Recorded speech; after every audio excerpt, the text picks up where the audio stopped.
Game 1 of the playoffs, the Fever had nearly 2 million viewers tuning in, while all the other games had around 400,000. Even the WNBA Countdown, which was aired before the Indiana Fever game, had more viewers than 2 of the series. The league versus Caitlin Clark, and that is just absolutely false. It is unfair to the women that have been there building this league to this moment so that Caitlin Clark's popularity. Looks like we're not going to be seeing Caitlin Clark play basketball again for another 200 days. An ESPN reporter said at the end of the Indiana Fever Connecticut Sun Game 2 that Caitlin Clark almost definitely will not be playing basketball this offseason. So no overseas and no 3-on-3 unrivaled. Buckle up, guys. Today we're stepping into a courtroom showdown where chaos and confrontation take center stage.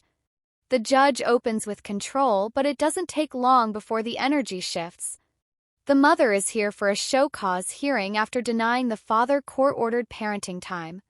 From the start, the judge is calm but firm, and the tension is unmistakable.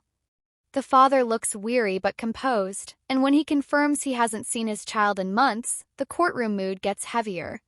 What should have been a straightforward appearance is clearly spiraling into something much deeper. This isn't just about custody anymore. It's about respect for the law, court orders, and consequences.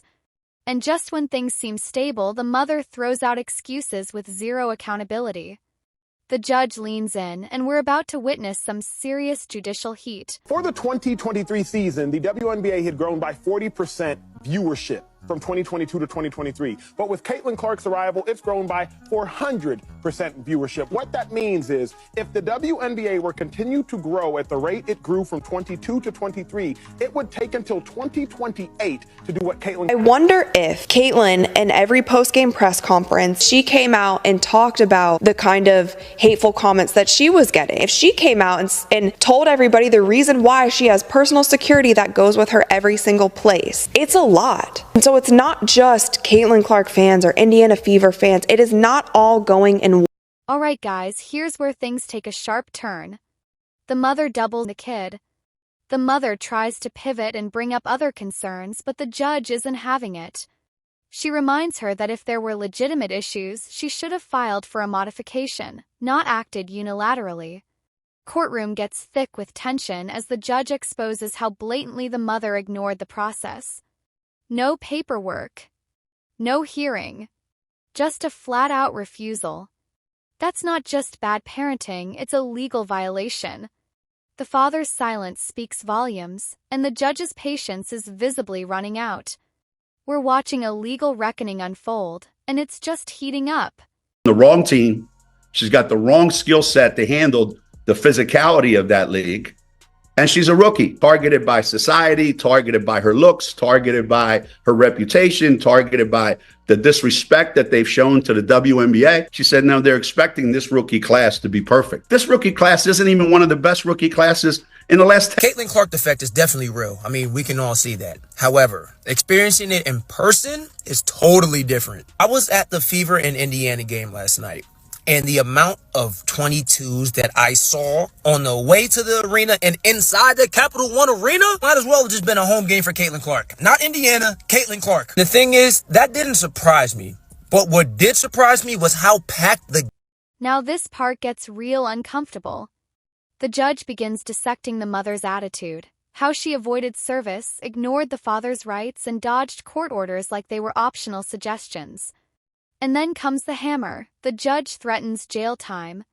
That's when the mother's confidence finally cracks. She scrambles to explain herself, bringing up her son's feelings, but again, it's the same deflection. The judge hits her with hard truth after hard truth. You can't act above the law and expect sympathy. She even points out the psychological damage this behavior could cause the child. The mother tries to suggest that supervised visits are needed, but she's not convincing anyone in the room. This is accountability in motion, and the judge's tone makes it clear. This mother's in deeper trouble than she thinks. Caitlin's departure, do we think that these new WNBA fans are going to stick around for the rest of the playoffs? The Liberty Aces series might be one that draws some numbers. The disparity between 1.8 million and around 400,000 is wild, especially with football season being... Okay, now let's not talk viewership, let's talk ticket sales. Bear with me. Ticket sales grew in 2023 by 16% from 2022. Ticket sales have grown by 93% in 2024. What that means is without Caitlin Clark, the WNBA would have taken till 2029 or 2030 to get to where Caitlin Clark has. This part is a full-on wake-up call. The judge asks the mother what she's actually done to encourage parenting time, and the silence is deafening. Courtroom practically holds its breath. Then, the mother fumbles with vague excuses and emotional justifications. She brings up past conflicts, but the judge sees right through it. And that's when it becomes painfully clear. This mother has been gatekeeping the child without any legal standing. The judge calls it for what it is, contempt.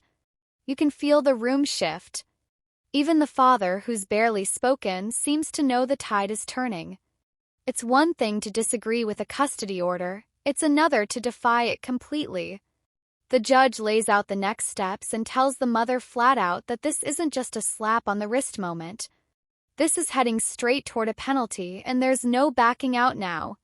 Comes millions and millions and millions of more eyeballs. And with those millions and millions and millions of more eyeballs, unfortunately, is going to come some people who are things that this group accomplished that, a lot of people probably didn't think was possible, one, to start the season, and two, after the start we had to the season. So, yeah, it'll definitely be probably a little weird for me over the course of the first couple of weeks, and then I'm sure I'll get bored and pick up a basketball again. So.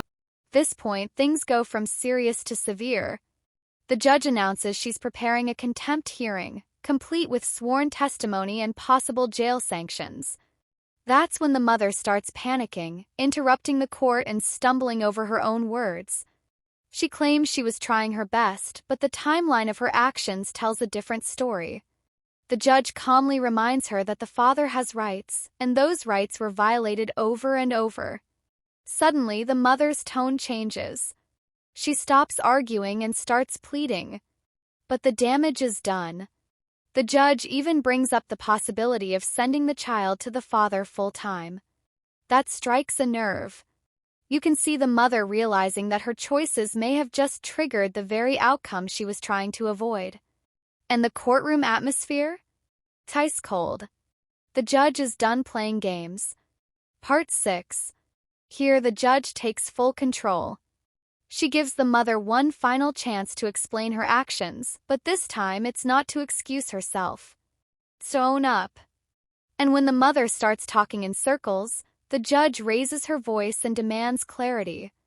Grow if it's certain people at the face. And there is still this undertone of jealousy that for some reason I cannot get around calling it anything else but that, because I don't know what else it could be. I thought it was going to get better this season, but it hasn't. There are still people who seemingly, to me, feel like they just don't. The response of folks that don't think she is praised enough and she is above reproach in terms of criticism, or that praising another player is an affront to her, is like, whoa, bro. Like, also, like, you're not mentioned talking about women's basketball. I've never ever. What's the major point that you want to make here, your major thesis statement on this? Because every time Caitlin Clark comes up, I feel like there's something that you want to get off your chest in terms of this narrative, where you're frustrated. Well, first of all, I'm not frustrated. Number two, I did get stuff off my chest on numerous occasions. I'm just reiterating my points because I think one of the things that needed to be mentioned was that even though Caitlin Clark is new to this, and even though she has proven to be a potentially sensational player, the resentment that some, not most, not all, that stuff that was going on